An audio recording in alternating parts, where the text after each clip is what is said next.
सभी को श्री कुंज बिहारी सी अरदास। स्वागत हमारे यूपी टेट साइंस जून 2013 में जो पेपर हुआ था उसके क्वेश्चन आज हम लोग प्रिपेयर करेंगे। तो सबसे पहले क्वेश्चन है, निम्नलिखित में से कौन सा चुंबकीय क्षेत्र का मात्रक नहीं है। ठीक है, तो देखो सबसे पहले तो ये वेबर प्रति मीटर स्क्वायर हो गया, गॉस हो गया और ये टेस्ला हो गया। ये तीनों ना ये चुंबकीय क्षेत्र के मात्रक हैं। ठीक है ना, ये चुंबकीय क्षेत्र के मात्रक हैं, जबकि ये वेबर ये चुंबकीय फ्लक्स का मात्रक है। ठीक है ना, ये किसका मात्रक है? ये चुंबकीय फ्लक्स का मात्रक है, चुंबकीय फ्लक्स का मात्रक है। ठीक है ना, अगला सवाल देखो,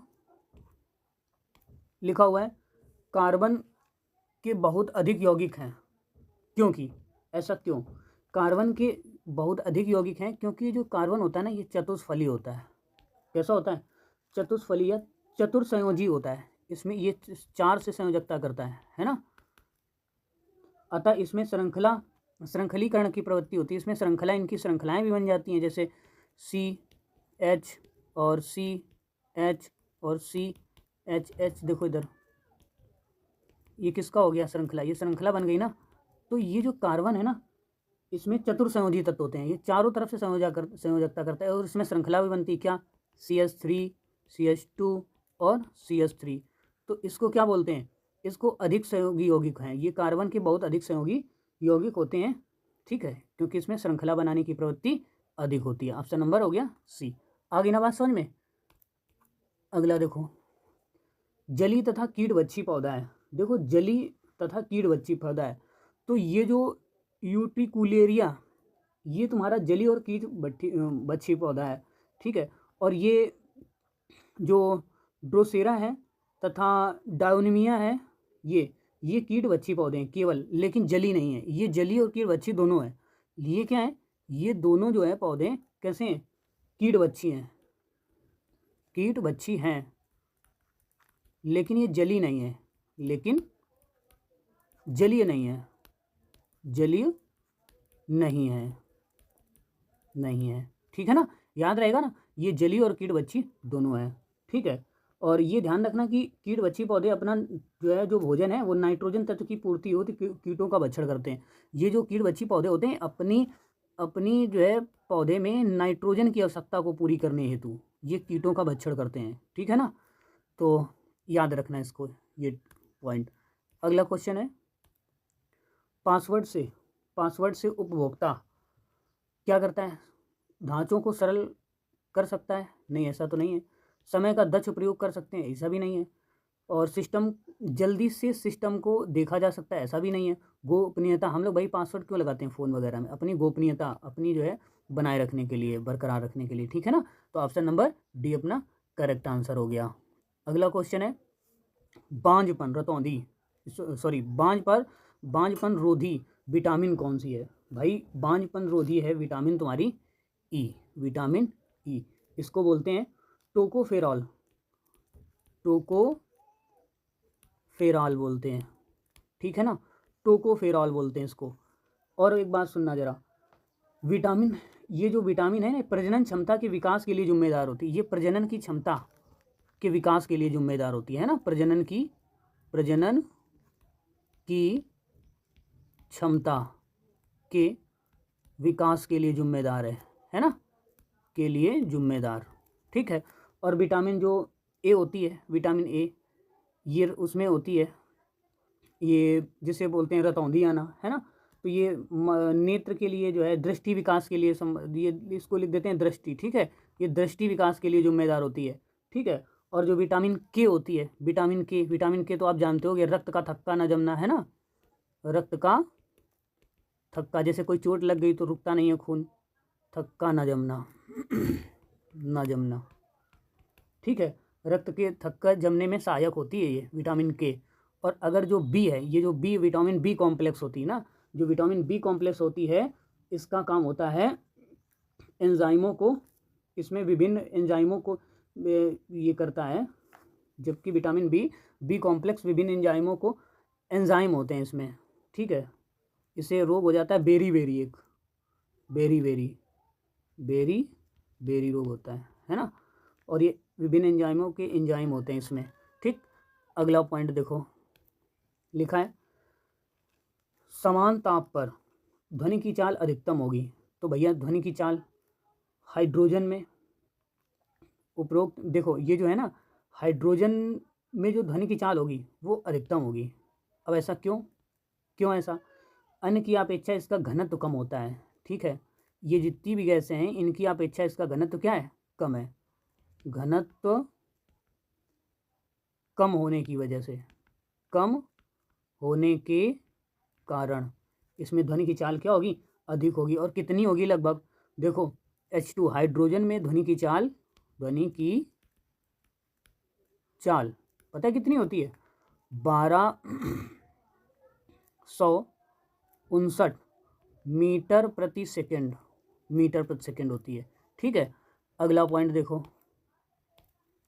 साबुन है। साबुन भैया क्या है, साबुन तो आप जानते हो उच्च श्रेणी वसा अम्लों के एल्किन धातुओं का लवण है। साबुन तो लवण है ना ये, तो साबुन जो है साधारण तथा उच्च वसी अम्लों की एल्कली धातुओं का लवण है। ठीक है, अगला पॉइंट देखो, अगला सवाल,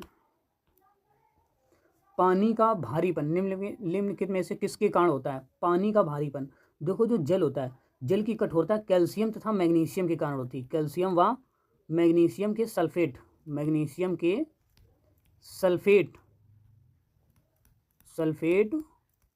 सल्फेट व क्लोराइड यौगिकों के कारण होती है ना, व क्लोराइड यौगिकों के कारण होती है, यौगिकों के कारण होती है। ठीक है, कारण होती है। ठीक, तो कौन सा ऑप्शन सही हो गया? Option number B is correct. अगला सवाल देखो, अगला है अणुओं तथा परमाणुओं में इलेक्ट्रॉन द्वारा उत्पन्न चुंबकीय क्षेत्र का कारण क्या हो सकता है? ठीक है, तो केवल चक्रीय गति, केवल कक्षीय गति, ऐसा नहीं, जबकि ये तो दोनों होने चाहिए। तो ऑप्शन नंबर सी हो गया तुम्हारा। अणुओं तथा परमाणुओं में इलेक्ट्रॉनों द्वारा चक्रीय गति व कक्षीय गति के कारण ही चुंबकीय क्षेत्र उत्पन्न होता है, याद रखना। ठीक है, अगला सवाल, अगला है एक व्यक्ति के लाल रुधिराणुओं में ए व बी एंटीजन है, तो उनके सीरम में कौन सा एंटीबायोटिक है? ठीक है, तो देखो पहले इधर हम एक पूरी सारणी बना दे रहे हैं। ठीक है, तो इधर लिखेंगे रक्त, इधर लिखेंगे एंटीजन और इधर लिखेंगे एंटीबॉडी। देखो अगर ए रक्त का समूह है तो इसमें एंटीजन होगा ए, एंटीबॉडी होगा स्मॉल बी। ठीक है, बी वर्ग का है रक्त तो इसमें एंटीजन होगा क्या, बी, और इसमें एंटीबॉडी होगा स्मॉल ए। अगर ए बी का है तो इसमें ए व बी हो सकता है, ठीक, लेकिन इसमें एंटीबॉडी होएगा नहीं। ठीक है, एंटीबॉडीज। और अगर ओ ग्रुप का समूह है तो इसमें एंटीजन नहीं होगा। ठीक है, और इसमें एंटीबॉडी होगा ए व बी का हो सकता है। ठीक, तो देखो जरा इसमें कौन सा है, ए और बी एंटीजन है, ए व बी, तो इसमें एंटीबॉडी कहाँ होगा, होएगा नहीं, कोई एंटीबॉडी नहीं होगा। आ गई ना बात समझ में? ये जो है, जो हमने ये टेबल बनाई है इसको लिख लेना या स्क्रीनशॉट इसका ले लेना। ठीक है, अगली क्वेश्चन देखो, लिखा है निम्नलिखित में से किसमें अधिकतम अणु हैं? तो देखो जरा अणुओं की संख्या इसमें निकालते हैं एक एक करके। देखो पहला वाला ऑप्शन देखो, पहले लेते हैं। देखो 1 ग्राम हाइड्रोजन में अणुओं की संख्या सर्वाधिक होगी। ठीक है,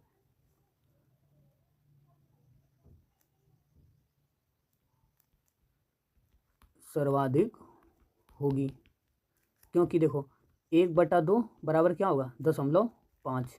ठीक है, क्योंकि अन्य की अपेक्षा मोल अधिक है। कैसे में अधिक है, मोल अधिक है। ठीक, अब जरा देखो क्या आएगी, 0.5 गुणे 6.23 और गुणे 10 की, ये अवोगाद्रो संख्या 10 की पावर कितना, 23 अणु। अन्य में मोलों की संख्या देखो, अन्य में मोलों, मोल है, मोल मोल, मोलों की संख्या, मोलों की संख्या 1 ग्राम नाइट्रोजन बराबर 1 बटे कितना 28, ठीक, बराबर 1 GCO2 बराबर 144 और 1 ग्राम मेथेन, ये कार्बन डाइऑक्साइड है ना, मेथेन कितनी 1 बटे कितना है 16, 1/16 होगी, ठीक। तो ऑप्शन नंबर कौन सही हो गया, ए नंबर। अगला सवाल देखो, लिखा हुआ है 1.5 ओम, 1.5 ओम, 0.05 ओम तथा 0.25 ओम के प्रतिरोध श्रेणी में जुड़े हैं, तो उनका तुल्य प्रतिरोध क्या होगा। तो देखो श्रेणी में जुड़े हैं प्रतिरोध, एक ये प्रतिरोध है, एक ये प्रतिरोध है और एक ये प्रतिरोध है। इसको मान लेते हैं R1, इसको R2, इसको R3। इसका मान कितना है 1 दशमलव कितना 5, इसका मान 0.05, इसका मान 0 कितना 25। तो श्रेणी क्रम में फार्मूला क्या होता है, श्रेणी क्रम में प्रतिरोधों का क्या होता है, R=R1 + R2 + R3।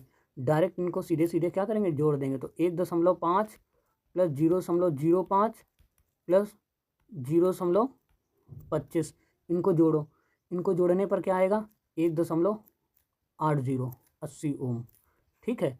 ये इनका RT आ गया तुल्य प्रतिरोध 1.80 ओम आ गया, ठीक है RT। और यही अगर समांतर में जुड़े होते तो फार्मूला क्या होता है समांतर का 1/r = 1/r1 + 1/r2 + 1/ कितना होता R3, ठीक है ना, अगर समांतर के लिए। चलो अगला सवाल देखो, अगला है निम्नलिखित में से कौन सा वास्तव में मीन नहीं है। मीन मतलब होती मछली, मछली नहीं है। देखो फुसफुस मछली होती है तुम्हारी, है ना, और कुत्ता मछली भी होती है, बिल्ली मछली भी होती है, ठीक है। कौन नहीं होती, रजत मछली नहीं होती, रजत मछली नहीं होती है। रजत एक कीट होता है, ये क्या होता है, ये कीट होता है, ठीक। तो ऑप्शन नंबर बी हो जाएगा, ये कीट होता है। और सुनो कीट होता है इसे आर्थ्रोपोडा संघ का जंतु है। सुनो यह जो है, यह आर्थ्रोपोडा संघ का जंतु होता है, संघ का जंतु है, ठीक है आर्थ्रोपोडा। और शेष ये सभी मछलियाँ हैं, ये सभी मछली मीन है, ठीक है। चलो अगला सवाल देखो, अगला सवाल है कैलेमाइन किस धातु का अयस्क है। कैलेमाइन जो होता है वो जिंक धातु का अयस्क होता है। ये किसका है, जिंक धातु का अयस्क है कैलेमाइन, ठीक है। और अन्य जो हैं जो अयस्क हैं, ठीक है, ये जो अन्य हैं इसके जिंक और ये कैलेमाइन के अन्य जो अयस्क होते हैं, देखो एक तो जिंक हो गया, एक हो गया जिंक ब्लेड, ठीक है। आगे अगला होता है जिंकाइड, ठीक है। तो ये तुम्हारे ये क्या है, तीनों अयस्क होते हैं, जिंक ब्लेड और जिंकाइड, ये किसके कैलेमाइन के। अगला सवाल देखो, अगले क्या है, किसमें परिणाम पर्व होता है ना। तो ये होता है तने के रूपांतरण में, ठीक है, रूपांतरण में होता है। और ये पाया जाता है, ये सतावर जिसे बोलते हैं, एस्परेगस है ना, एस्परेगस जिसे क्या बोलते हैं सतावर में पाया जाता है, सतावर इसे ही बोलते हैं, ठीक है। तो ऑप्शन नंबर इसका डी करेक्ट हो गया।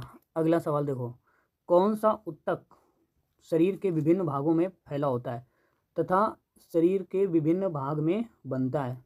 तो ये जो तुम्हारा संयोजी ऊतक होता है ना, रुको ये क्या हो गया, संयोजी जो ऊतक होता है, संयोजी ऊतक ये पूरे शरीर में व्याप्त होता है, संयोजी ऊतक पूरे शरीर में होता है, ठीक है। अगला सवाल देखो, लिखा निम्नलिखित में से कौन सा यौगिक है। तो इसमें कौन सा यौगिक है तुम्हारा, देखो पेट्रोलियम नहीं, मिट्टी का तेल नहीं, दूध नहीं, खुला होता है, ग्लूकोज होता है इसमें यौगिक है, ठीक है ग्लूकोज है, ग्लूकोज तुम्हारा यौगिक है। जो कार्बोहाइड्रेट लिख देते हैं, लो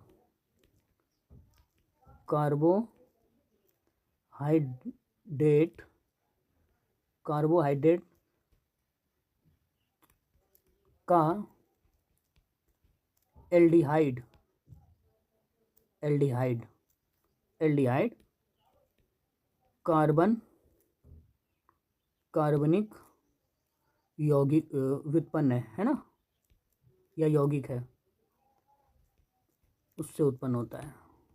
किससे? कार्बोहाइड्रेट या एल्डिहाइड कार्बनिक से उत्पन्न होता है। ठीक, अगला देखो, न्यूनतम ताप संभव है। भैया न्यूनतम ताप कितना होता है? न्यूनतम ताप होता है -273 डिग्री सेंटीग्रेड। इससे नीचे ताप नहीं हो सकता, हो तो सकता है लेकिन ये फिक्स है। ठीक, सी नंबर। इसे बोलते हैं परम ताप। इसे क्या बोलते हैं? इसे न्यूनतम संभव ताप भी बोल सकते हैं, न्यूनतम संभव ताप इसको बोल सकते हैं। ठीक है, या परम ताप बोल सकते हैं, परम ताप। ठीक, अगला सवाल देखो, अगला है एक एपिथीलियमी उत्तक जिसकी पतली चपटी कोशिकाएं एक दूसरे के किनारों से जुड़ी हैं, मानो पास पास सटे हुए टाइल्स लगे हों। ये पाया जाता है अमाशय की भीतरी सतह के अंदर। ठीक है, अमाशय की भीतरी की सतह के अंदर सिल्की उत्तक, इसे बोलते हैं सिल्की, है ना, सल्की सा सीटी बनी है, सल्की उत्तक है ये, उत्तक एपिथीलियम की परत पाई जाती है, या मोज़ेक के आकार की कोशिकाओं का संयोजन होती है। किसके आकार का होती है? इसका आकार कैसा होता है? मोज़ेक के आकार का। मोज़ेक के आकार की कोशिकाओं का उत्तक, कोशिकाओं का संयोजन है, कोशिकाओं का संयोजन है। ठीक है, अगला, निम्नलिखित में से कौन सी सांद्रण की एक विधि नहीं है? तो इसमें कौन सी विधि नहीं है? ये जो निस्तापन है ये नहीं है। ठीक है, फेन उत्तोलन विधि है, सांद्रण की चुंबकीय पृथक्करण है, गुरुत्वीय पृथक्करण है, ये तीनों विधियां हैं, लेकिन निस्तापन, प्रगलन, भर्जन ये नहीं है। ठीक है, याद रखिएगा। अगला सवाल है, पृथ्वी के केंद्र पर किसी पिंड का भार होता है, पृथ्वी के केंद्र पर किसी जो पिंड का भार होगा ना वो शून्य होगा, क्योंकि पृथ्वी के केंद्र पर जी का मान शून्य होने के कारण। इसका कारण क्या है? स्मॉल जी का मान क्या होने के कारण? 0 होने के कारण पृथ्वी के केंद्र पर जो भार होता है वो शून्य होता है, जबकि ध्रुवों पर स्मॉल जी का मान अधिकतम होता है। जो ध्रुव, जैसे जो पृथ्वी के ध्रुव है वहाँ पर स्मॉल जी का मान क्या होता है? अधिकतम होता है। ठीक है, आगे अगला सवाल है, एक उत्तल लेंस की फोकस दूरी कितनी है? 0.5 है, और एक अवतल लेंस जिसकी फोकस दूरी 1 मीटर है को जोड़ा जाता है। ठीक है, इनको जोड़ा जाता है, तो परिणामी लेंस की दक्षता ज्ञात करना है। तो D=1/f, जरा इनको पहले तो क्या करेंगे? जोड़ेंगे। कैसे? 1/0.5, फिर माइनस का 1/1 कर दो, है ना। इनको जोड़ो जरा, कितना है? 2 - 1 बराबर 1 डायोप्टर आई। इसकी वैल्यू क्या गई? 1 डायोप्टर। ओके, अगला सवाल है, रुधिर संवहन को कोशिकाओं से आरंभ होकर कोशिकाओं में ही समाप्त हो जाता है। रुधिर संवहन जो कोशिकाओं से आरंभ होकर कोशिकाओं में ही समाप्त हो जाता है, क्या कहलाता है? उसे बोलते हैं लसिका संवहन, कहते हैं उसे। क्या कहते हैं? लसिका संवहन। रुधिर संवहन में कोशिकाओं से आरंभ होकर कोशिकाओं में समाप्त हो जाने वाले को लसिका संवहन कहते हैं। याद रखना, बिल्कुल दिमाग में अपने बिल्कुल ऐसे छपा लो ये। ठीक है, अगला सवाल देखो, अगला है, हाइड्रोजन का कौन सा समस्थानिक भारी जल है? ठीक है, तो ये तुम्हारा देखो जरा, भारी जल कौन कौन से है? देखो 2H1, इसे क्या बोलते हैं?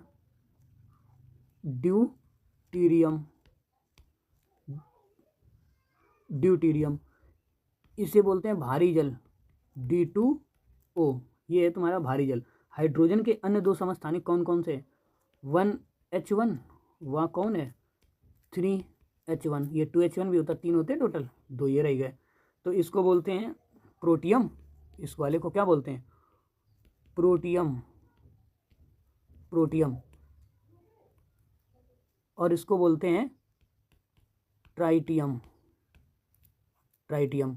आगे ना बात समझ में। अगला क्वेश्चन, बाइनरी अंकन पद्धति में डेसिबल, डेसिबल अंक 16 का मान है भैया, 16 का मान। देखो क्या करते हैं, पहले डेसिमल को, पहले इसे, ये डेसिमल दशमलव में लिखा हुआ है, मतलब भारतीय पद्धति जो है वो 10 अंक की पद्धति पर काम करती है, 0 से लेकर 9 तक। ठीक है, तो ये 0 से लेकर जो भी 9 तक अंक होते हैं उसे डेसिबल अंक बोलते हैं। ठीक है, बाइनरी में केवल 0 और 1 यूज होता है, बाइनरी में अंकों की संख्या केवल 2 ही होती है, 0 और 1। 0 का मतलब होता है ऑफ, है ना, गेट पढ़े होंगे आपने फर्स्ट उसमें इंटर में, और ये इसको क्या बोलते हैं ऑन। ठीक, तो इसको कैसे बदलेंगे, 16 है, 16 इधर देखो, इधर डिवाइड करते चलेंगे, इधर रिमाइंडर लिखते चलेंगे शेष। ठीक, देखो पहले 2 ही से काटना है क्योंकि इसमें 2 ही अंक होते हैं, तो 2 से काटा, 2 अट्ठे 16, कितना शेष बचा 0। फिर 2 से काटा, 2 चौको 8, कितना बचा शेष 0। फिर 2 से काटा, कितना शेष बचा, 2 दूनी 4, 0। फिर 2 से काटा, शेष कितना बचा, ये इधर 1 बचा, इधर भी बचा कितना 0। अब इनको पूरा कैसे लिखेंगे, उल्टा लिखेंगे, कैसे देखो जरा, 1 1 है ना, 1, फिर 1 2 3 4 0, 1 2 3 4 0, तो ये आ गया बाइनरी अंक। और इसमें देखो, इसमें इसको ऐसे नहीं पढ़ा जाएगा कि 1 1 0 0, ये 10,000 नहीं पढ़ा जाएगा, डायरेक्ट इसे बोलेंगे 1 4 टाइम 0। ठीक है, इसे डेसिबल में इसे कन्वर्ट किया जा सकता है। आगे ना बात समझ में, तो इसका ऑप्शन नंबर कौन हो जाएगा, बी सही हो जाएगा आपका। अगला क्वेश्चन है, लिखा, एक उत्तक जिसकी जीवित कोशिकाएं सक्रिय एवं बढ़ने वाले अंकों के यांत्रिक उत्तकों को बनाती हैं और उनकी कोशिका भित्ति में कोनों पर सेलुलोसी और लिग्निन रहित स्थूलन होते हैं, उसे क्या कहा जाता है। तो स्थूल कोण जो उत्तक जीवित कोशिकाएं होती हैं, ठीक है, इनकी भित्ति के कोनों पर लिग्निन का जमाव होता है और ये जो अंकों को यांत्रिक मजबूती प्रदान करती हैं, है ना, ये स्थूलन कोण उत्तक, इसे क्या बोलते हैं, स्थूलन कोण उत्तक उसको बोलते हैं। ये क्या करती है, अंगों को यांत्रिक मतलब मजबूत बनाती हैं, अंगों को जो मांसपेशियां हैं इनको मजबूत बनाती हैं, अंगों को यांत्रिकी मजबूती प्रदान करती है। ठीक है ना। तो अगला सवाल देखो, अगला है, न्यूमेरिक कुंजी की होती है भैया, न्यूमेरिक कुंजी को क्या बोलते हैं, जिसमें न्यूमेरिकल मैथमेटिकल सब जो है, मॉनिटर नहीं, हार्ड डिस्क नहीं, सीपीयू नहीं, कीबोर्ड होता है। ठीक है, कीबोर्ड में ही तो न्यूमेरिक कुंजी होती है, कीबोर्ड। ठीक है, कीबोर्ड। अगला देखो, प्रोड्यूसर गैस के मुख्य अवयव हैं, प्रोड्यूसर गैस, देखो प्रोड्यूसर गैस कौन कौन सी है, देखो प्रोड्यूसर गैस कौन है, देखो CO2 प्लस, CO2 नहीं, CO और प्लस कौन सी N2। ठीक है, फिर वाटर गैस, वाटर गैस कौन सी है, देखो वाटर गैस है CO प्लस H2। ठीक है, फिर CO2 प्लस H2 तथा, ठीक है, CO2 प्लस N2 गैसों के क्या भैया, ये समांगी मिश्रण है, समांगी मिश्रण है। ठीक है, चलो अगला सवाल देखो, रुको जरा, इसका ऑप्शन नहीं बताया हमें कौन सा, सी नंबर है। ठीक है ना, इसका ऑप्शन कौन सा सही है, सी नंबर। ठीक, अगला सवाल देखो, नारियल के रेशे किस भाग में मिलते हैं, नारियल के जो रेशे होते हैं ना वो मध्य भाग भित्ति में मिलते हैं, देखो मध्य फल भित्ति इसमें मिलते हैं, निचले हिस्से, उसके निचले मध्य भाग भित्ति के निचले हिस्से में पाए जाते हैं। किसी भी फल के आवरण या भित्ति के 3 भाग, बाह्य फल भित्ति, मध्य फल भित्ति तथा अंता फल भित्ति, 3 फल वो होते हैं। देखो नारियल लिखा है, पहले उसमें क्या जटाएं लगी होती हैं, फिर एक सोल होता है मजबूत, इसके बाद में अंदर होता है ना। तो नारियल के रेशे किस में पाए जाते हैं, मध्य वाले में। ठीक है, तो मध्य में पाए जाते हैं, जो निचले हिस्से में होते हैं, है ना, निचले हिस्से में। ठीक, अगर आप पहली बार आएँ और वीडियो देख रहे हैं तो इसको सब्सक्राइब जरूर कर लीजिएगा, क्योंकि फिर इसमें जो है आपको जो जितने भी पेपर अभी तक हुए हैं यूपी टीईटी के, जो है सबका हम लोग एनालिसिस करेंगे एक एक करके इसी तरीके से। इनमें से कौन सा प्रबल अम्ल है? तो भैया इसमें से प्रबल अम्ल कौन सा है तुम्हारा, ये जानते हो, HNO3। ठीक है, इसे क्या बोलते हैं? देखो सुनो, एक एक करके तुम्हें बताते हैं। पहले हाइड्रोक्लोरिक अम्ल, HCl को क्या बोलते हैं? हाइड्रोक्लोरिक अम्ल। फिर नाइट्रिक अम्ल होता है, कौन? नाइट्रिक अम्ल कौन होता है? HNO3। रुको जरा, इसे वो इसका भी नाम लिख देते हैं, हाइड्रोक्लोरिक